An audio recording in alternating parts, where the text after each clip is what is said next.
Raphaël, bonjour. C'est un peu difficile de te présenter. On peut dire que tu as eu un certain nombre de vies, ou plutôt que tu avais plusieurs vies. D'abord une enfance, puis une jeunesse dans laquelle tu as été ce qu'on pourrait appeler un bad boy des quartiers peu fréquentables. Ensuite, on peut parler de résilience, d'études dans des domaines variés, économie appliquée, la sociologie, la théologie, fiscalité internationale, qui t'amènent donc à créer plusieurs entreprises et à voyager un peu partout sur la planète, tout en développant des activités humanitaires. Puis tu te tournes vers les sciences humaines, formation et diplôme dans le domaine de la psychothérapie, la sociothérapie, la copathologie, et tu t'intéresses à la vie collective pendant quelques années. Tu crées ensuite un centre dans lequel tu accueilles avec un couple d'amis des personnes en difficulté, toxicomanes, anciens détenus, femmes battues. Finalement, on est arrivé à co-créer cet éco-village, les Trois Sources, où tu vis maintenant depuis environ 13 ans. Pourquoi ce revirement vers l'écologie? Bonjour à ceux qui nous écoutent. Et si vous nous écoutez, c'est probablement parce que pour vous, au sommet de l'existence humaine, il n'y a pas la prochaine tournée de pastis ou bien le prochain salon de l'auto à Genève. Vous faites peut-être partie de ceux qui savent que notre civilisation est à un tournant et qu'on ne peut pas simplement rester assis dans le canapé en regardant la télé et en attendant que les choses se passent. On sait bien maintenant que sur les 9 facteurs qui font les limites planétaires, ce concept scientifique qui définit l'équilibre des éléments qui nous permettent de vivre sur cette planète, eh bien sur ces 9 limites, il y en a 6 qui sont déjà largement dépassées et le climat n'est qu'une des limites sur les 9. Alors, je ne vais pas vous faire un exposé d'écologie profonde qui risque d'être déprimant. Euh, L'essentiel de ce petit moment ensemble, c'est de vous parler de Métamorphia et de ce qu'on aimerait vous proposer à l'éco-village des Trois Sources. En exerçant et en enseignant la psychothérapie, j'ai compris que l'écologie ne peut prendre sens qu'à partir de soi-même et de la relation avec les autres. J'ai observé que les relations, le lien avec les personnes, ou plutôt entre les personnes, sont de plus en plus fragiles dans notre société. J'ai aussi exercé en tant que thérapeute de couple.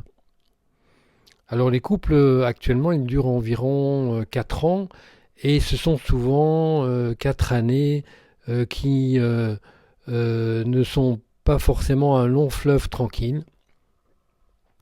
Et c'est un petit peu à l'image des éco-villages. Donc j'ai voulu créer un éco-village, ou plutôt co-créer un éco-village, et mon intention était aussi de revisiter les relations entre les personnes, de trouver des modèles de vie, de vivre ensemble, des modèles plus satisfaisants, plus riches, plus authentiques. Diane Alif, auteur de Vivre autrement, a étudié ces phénomènes d'écolieux pendant 40 ans avec ses équipes. Elle a accompagné de nombreuses personnes, de nombreux groupes, et elle nous rapporte que plus de 90% des projets éclatent dans les premières années. J'ai donc eu envie de mettre mon expérience, une vingtaine d'années, 2 fois 4 ans et 1 fois 12 ans, au service des personnes qui veulent tout simplement changer de vie et peut-être rejoindre et créer un projet d'habitat participatif. Je crois sincèrement que ces modèles apportent de vraies réponses à l'isolement des villes, à l'isolement des personnes, à la perte du sens qui est très présente dans notre société et à la montée d'une forme d'égoïsme consumériste qui caractérise notre société. Et depuis une vingtaine d'années, avec d'autres chercheurs dans ce domaine, je travaille pour trouver des solutions à l'explosion de ces lieux, puisque, comme on l'a vu, 90% des projets éclatent en cours de vol. On parle donc de plus de 90% d'échecs. Tu fais un parallèle avec les relations de couple, alors qu'est-ce qui pourrait expliquer cet échec important? Oui, qu'est-ce qui explique tous ces échecs? Alors, changer de vie, sortir des répétitions, c'est une expérience qui est exaltante, qui est lumineuse, qui nous transforme. Mais il y a des embûches. Ça demande une vraie préparation.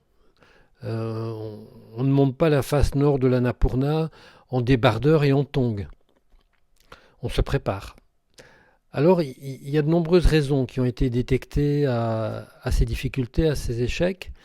On pourra ici en évoquer juste quelques-unes très rapidement, puisque c'est un sujet qui est vaste et qu'on développe justement dans notre processus Métamorphia à l'éco-village. Donc d'abord, je parlerai de la grande illusion. La grande illusion de la petite maison dans la prairie. Vous vous souvenez peut-être de cette vieille série américaine qui mettait en scène une famille idéale. Alors tout se passait toujours bien, ou en tout cas les aventures se terminaient toujours de la meilleure façon. Et pour beaucoup de personnes, un éco-village, un écolieu, c'est un endroit où on vit ensemble, dans la joie, dans la bonne humeur, du matin au soir, un petit peu comme au Club Med. Voilà. Alors au début, des fois, ça peut ressembler à ça quand on va visiter un éco-village en été, quand il fait beau et qu'on va y passer quelques jours. Mais après, si on reprend notre parallèle avec les couples, après cette période, une période d'idéalisation, on va se retrouver, alors peut-être pas avec des disputes liées à des traces de dentifrice sur le miroir de la salle de bain, mais peut-être avec des histoires de sacs poubelles qui traînent devant la porte du bâtiment commun, de voitures mal garées, de choses pas rangées, de gens qui font pas la vaisselle après les repas pris ensemble ou qui n'ont pas payé leurs cotisations.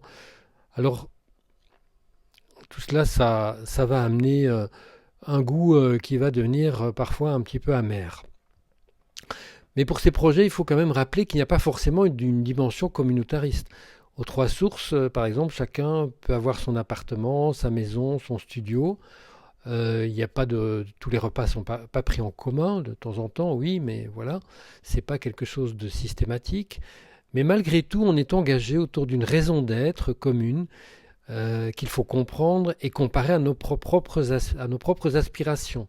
C'est un préalable important. Ensuite, dans ces obstacles, il y a ce que j'appelle le choc de l'exil. Alors pour ceux qui n'ont pas vu les 10 commandements, ce péplum, ce grand film basé sur l'histoire du peuple hébreu, eh bien le choc de l'exil, c'est cette histoire où ce peuple quitte l'esclavage en Égypte pour traverser le désert et aller vers la terre promise où coule le lait et le miel, où tout est facile, où tout sera parfait. Et ils se retrouvent à tourner en rond dans le désert pendant 40 ans.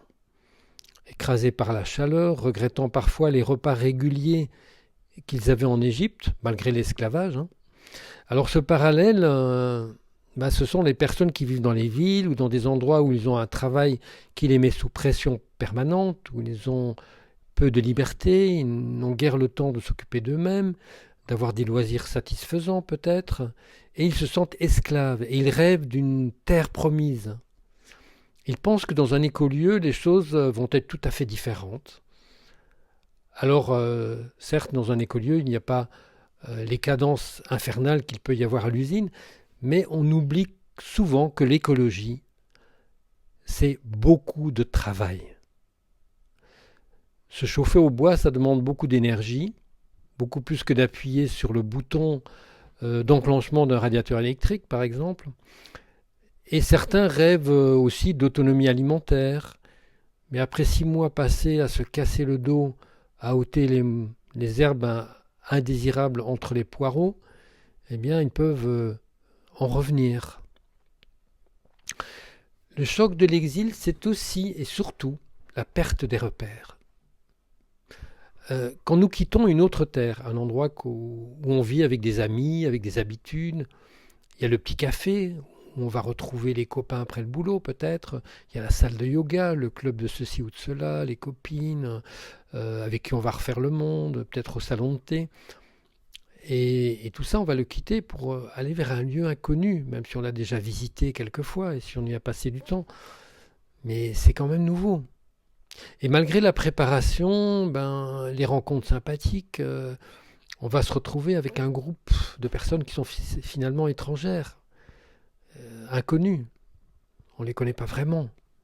Et là, il y a comme une espèce de perte de repère profonde, souvent inconsciente, qui va nous mettre dans une forme d'insécurité plus ou moins conscientisée.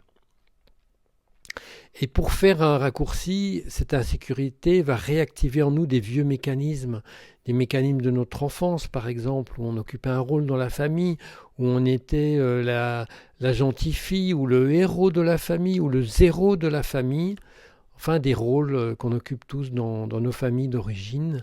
Et ça va réactiver des mécanismes, et peut-être des vieilles douleurs, des vieilles blessures qu'on a oubliées, qui sont enfouies, des blessures de rejet par exemple, des blessures d'abandon peut-être, des blessures d'incompréhension ou d'injustice. Et bien sûr, nos difficultés existentielles, anciennes ou présentes, vont ressurgir dans notre présent, dans le projet, et nous mettre en état d'alerte. On va alors commencer plus ou moins consciemment à observer les autres, du coin de l'œil, surtout ceux qui ont le plus de pouvoir dans le groupe, et alors va s'enclencher ce que j'appelle le syndrome de Sherlock Holmes. Il y a forcément un assassin parmi nous. Il y a forcément un responsable au problème qu'on peut y avoir. Alors nous allons filtrer la réalité, voir tout ce qui ne va pas chez les autres et dans le projet, et à partir de là construire, avec d'autres souvent, qui ne se sentent pas à l'aise, un schéma d'interprétation de ce qui se passe. Et on va s'éloigner de nos bonnes intentions de départ. On va commencer à chuchoter dans les coins. On va commencer à créer des clans. Et tout ça peut nous conduire vers ce que Didier Anzieux, qui est l'auteur de La dynamique des groupes restreints, et c'est ce concept important d'illusion groupale. Alors il y a bien d'autres clés d'interprétation des difficultés dans un groupe, notamment les atavismes, ces mécanismes très anciens qui remontent à la période où nos ancêtres étaient des chasseurs-cueilleurs. Et alors, que fait-on concrètement lors de Métamorphia? Au risque de me répéter, Métamorphia, c'est un processus vivant. C'est une expérimentation personnelle du changement. Chacun s'engage d'abord par rapport à soi, pour soi. Changer de vie, c'est pas simplement prendre des décisions matérielles, déménager, décider de manger des carottes bio, que sais-je, si possible les cultiver d'ailleurs, mais c'est avant tout un changement intérieur. Pour pouvoir changer quelque chose à l'intérieur de soi, eh bien je pense qu'il faut d'abord se connaître. Pour pouvoir changer le monde, il faut se connaître et incarner le changement qu'on souhaite dans le monde.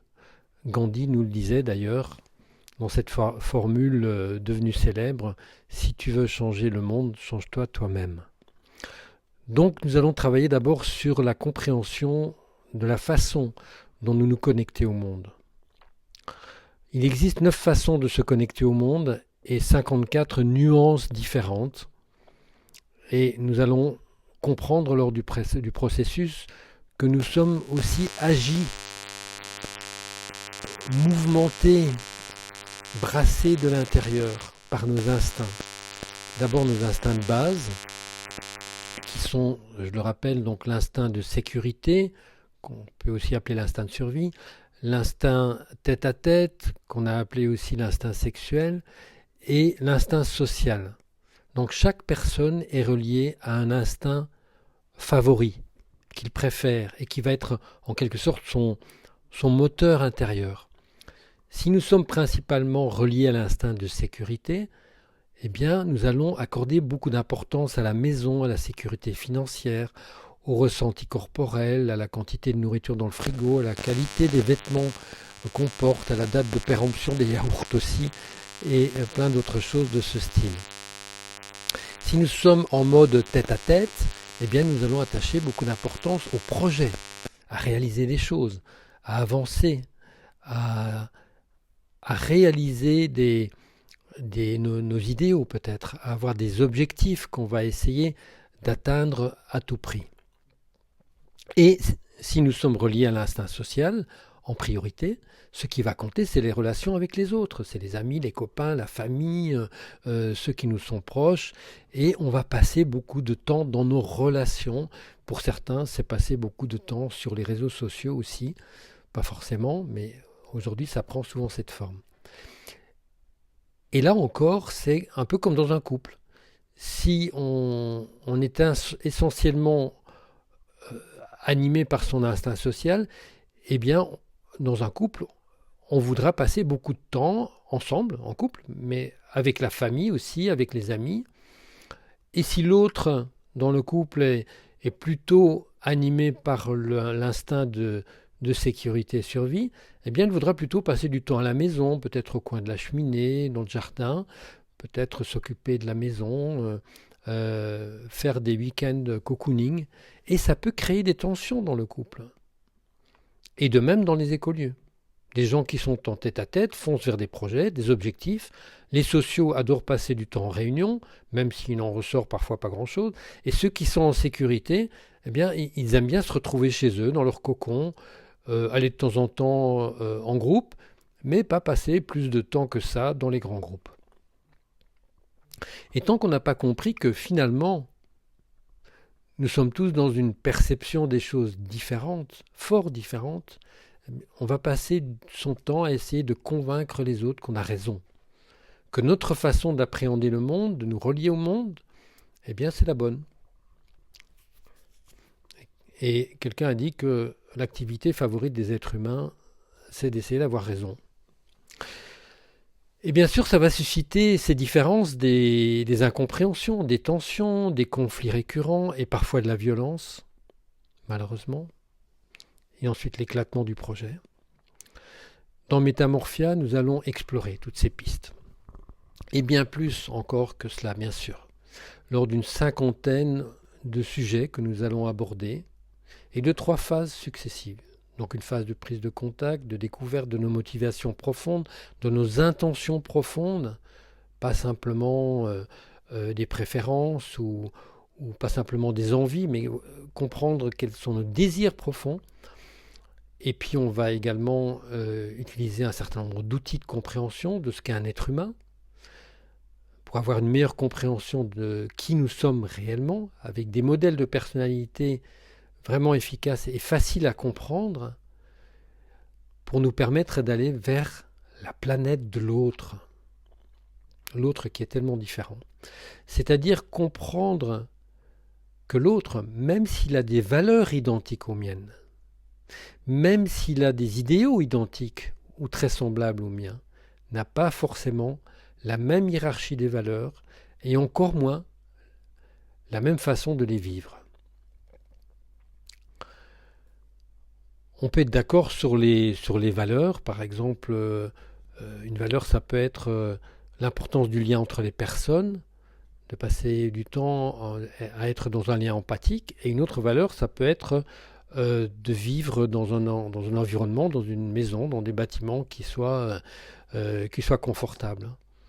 Voilà, on peut être d'accord sur ces 2 valeurs, mais pour l'un, ce qui va compter, c'est passer plus de temps dans le lien, être ensemble, à passer du temps l'un pour l'autre. Et pour l'autre, ça va être de faire des travaux, d'aller gagner de l'argent pour pouvoir faire les choses.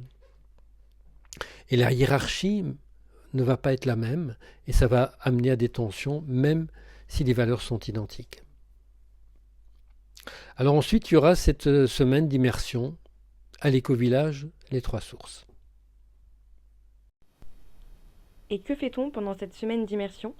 Est-ce que c'est un temps de vacances où on discute ensemble ou bien c'est des cours qu'on va suivre? La semaine d'immersion, c'est essentiellement une expérience vivante, une expérience de vie unique. Il y a un cadre qui est posé, c'est important le cadre, un cadre très clair qui permet à chacun de se sentir en sécurité psychologique, en sécurité physique également. Chacun est vraiment respecté dans ses limites et a le droit de poser ses limites. On va apprendre et expérimenter ce que sont des outils de gouvernance. Donc là, on va parler de décision. Chez nous, aux 3 Sources, on fonctionne beaucoup en holacratie. C'est un mode de répartition du pouvoir avec des rôles, avec des cercles de décision. Et cela réduit considérablement le nombre de réunions fatigantes à la longue. On est loin de la gestion par consensus universel, où tout le monde doit décider de tout, et où on passe sa vie dans des réunions interminables pour décider de la couleur du paillasson de l'entrée de l'espace associatif. Et parfois ça se finit avec des coups de poing sur la table pour des détails qui pourraient être réglés par une personne ou par un petit groupe qui aurait les compétences. Donc on va aussi aborder les relations relationnelles, les réunions cœur à cœur, les processus ADEC de Scott Peck, la gestion des conflits et plein de choses. Vous trouverez tout le détail sur notre site, dans la partie là où on s'inscrit, dans stage et événements, dans la partie Métamorphia, vivre en éco-village, en savoir plus. Il y a tout le programme. Donc ensuite, on va continuer à travailler sur soi, on va comprendre les planètes des autres, découvrir nos ombres grises, nos ombres noires aussi. Et nous allons effectuer ensemble ce voyage, qui est un voyage passionnant dans la galaxie de notre humanité. Les participants sont unanimes pour dire que c'est un voyage vraiment qui est intense, qui est dérangeant parfois, qui peut être bousculant dans notre façon de nous voir et de voir les relations humaines, mais qui est profondément éclairant sur la nature humaine, la nature des relations, et qui permet d'éviter beaucoup d'obstacles dans le changement. C'est aussi un travail d'ouverture à la confiance, au sens profond, à la clarté intérieure. Car il n'y a pas de vraie relation sans clarté sur le cadre, sans être au clair aussi sur la façon d'être en relation. Il n'y a pas de groupe, ou de couple d'ailleurs, qui dure, ou d'amitié qui dure, sans une véritable confiance. Et cette confiance ne peut se construire qu'à partir de la connaissance de soi et de la connaissance de l'autre. Car comment faire confiance à l'autre si on ne se fait pas confiance à soi-même, si on ne se connaît pas et si on ne le connaît pas? Alors ce travail nous permet aussi de nous ouvrir réellement à ce que j'aime appeler la biodiversité humaine. C'est toute cette diversité de personnes, toute cette richesse des différences qui donne la couleur à notre humanité. On est loin des standardisations de l'homme augmenté, dont rêvent certains oligarques que je ne citerai pas. Et aussi le voisinage joyeux dans la biodiversité humaine n'est possible que si on fait le deuil de connaître parfaitement l'autre. L'autre, c'est finalement le tout autre. Il est sur sa planète lointaine, je suis sur la mienne. On est un peu comme des petits princes qui ont chacun leur planète. Et on ne connaîtra jamais tous les recoins de la planète de l'autre. Mais on pourra la visiter s'il nous autorise à venir chez lui et ça nous permettra de mieux nous connaître, de grandir ensemble dans la confiance, dans l'empathie. Et ce sont probablement là les clés essentielles de la réussite d'une relation, que ça soit entre des personnes ou dans un groupe. Et comment fait-on pour s'inscrire à ce processus Métamorphia et combien ça coûte? Alors pour s'inscrire et pour participer, eh bien c'est simple, il suffit d'aller sur le site, sur la page stage, événements, descendre sur le bandeau Métamorphia et cliquer sur en savoir plus pour avoir tous les détails, et ensuite sur je m'inscris. Voilà, et vous aurez tous les détails sur le site. Et puis vous pouvez aussi participer au Zoom qu'on fait de façon quasi hebdomadaire. Le lien est sur la page d'accueil de notre site, il est remis à jour à peu près toutes les semaines. Voilà. Alors merci beaucoup de nous avoir écoutés. Merci à l'équipe de Métamorphia et je souhaite à chacun un beau parcours de vie et de belles énergies de changement. Merci aussi à Rafaela pour ton aide, tous tes apports techniques et pour ta participation au processus Métamorphia.